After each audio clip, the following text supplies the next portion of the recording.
আজকে এই ভিডিওটা বানানোর আমার কোনো ইচ্ছা ছিল না, কারণ আমরা আজকে একটা মেলায় গেছিলাম। যারা তোমরা শিলিগুড়িতে থাকো তারা জানো বিভিন্ন জায়গায় এই সময় শ্রাবণী মেলা শুরু হয়েছে। আর আমি যে মেলাটা এই মুহূর্তে তোমাদেরকে ভিডিওতে দেখাচ্ছি সেটা হলো কাওয়াখালী মেডিকেল মোড়ে যে মেলাটা বসেছে শ্রাবণী মেলা, সেটা। তো যাই হোক, এই মেলাটায় আমি প্রথমে যখন ঢুকেছিলাম তখন এমনি ছোটো ছোটো এই ক্লিপগুলো যে দেখতে পাচ্ছ, এই ক্লিপগুলো ছোটো ছোটো নিচ্ছিলাম, যাতে করে পরে আমি স্টোরিতে বা ফেসবুকে দিতে পারি, সেই কারণেই আর কি। তো এই মুহূর্তে কি হলো না, বাচ্চারা তো বিভিন্ন রকম বায়না করে, যেমন এই যে আমরা এই যে দাদাটার দোকান থেকে এই পটাটো রোলগুলো খাচ্ছিলাম। তো বাচ্চাদের খুব বায়না করাতেই আমি এই ভিডিওটা বানিয়েছিলাম। আমি এই দাদাগুলোকে জিজ্ঞাসাও করেছিলাম কি দাদা, তোমাদের কোনো প্রবলেম আছে কি না বানাতে। তো সেই দাদাগুলো বলল, না বুনু তুমি বানাতেই পারো, কারণ এরকম অনেকেই ভিডিও বানায়, তো এটাতে তো আমাদেরও ভালো, বিভিন্ন লোকজন জানতে পারবে আর তোমাদের দ্বারা আসেও। তো আমারও বেশ ভালোই লাগলো। আর তারপরে কি হলো, মেলাতে যে সমস্ত রাইড বসে সেই সমস্ত রাইডের জন্য বাচ্চারা বায়না করে।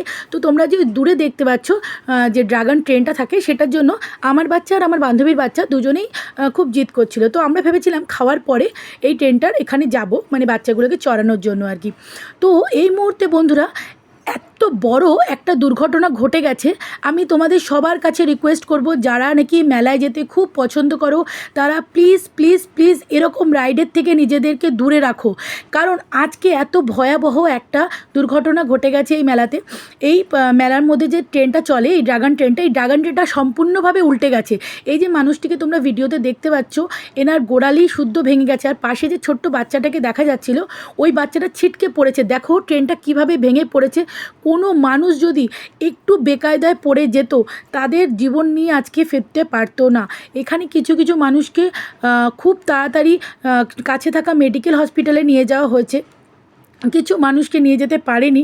আর এই যে দাদাটাকে তোমরা দেখতে পাচ্ছ, এই যে পাটা ওনার ভেঙে আছে, এই মুহূর্তে অ্যাম্বুলেন্স চলে এসেছে, কিন্তু আমরা এখানে লাস্ট 1.5 ঘন্টা ধরে দাঁড়িয়েছিলাম, এনার সঙ্গে আমরা দাঁড়িয়েছিলাম যে এনাকে না নিয়ে যাওয়া হলে পরে আমরা বাড়িতে যাব না। কারণ এনার যে ফ্যামিলিটা ছিল, এনারা আমাদের পরিচিতই, মানে আমরা প্রায় একই জায়গায় থাকি। আর ওনার ফ্যামিলি শুধুমাত্র 2টো বাচ্চা নিয়ে ওনার ওয়াইফ দাঁড়িয়েছিল, সেই কারণে আমরা দাঁড়িয়েছিলাম ওখানে। তো যাই হোক, আমি তোমাদের সবার কাছে এটাই রিকোয়েস্ট করবো যে কাইন্ডলি তোমরা যদি কেউ মেলায় যাও তাহলে নিশ্চয়ই মজা করো, বিভিন্ন রকম খাবার খাও, ঘোরো, বাট এরকম বড় রাইডগুলো থেকে নিজেদেরকে দূরে রাখো, কারণ বিপদ কখন কিভাবে কোন সময় চলে আসে কেউ বলতে পারে না।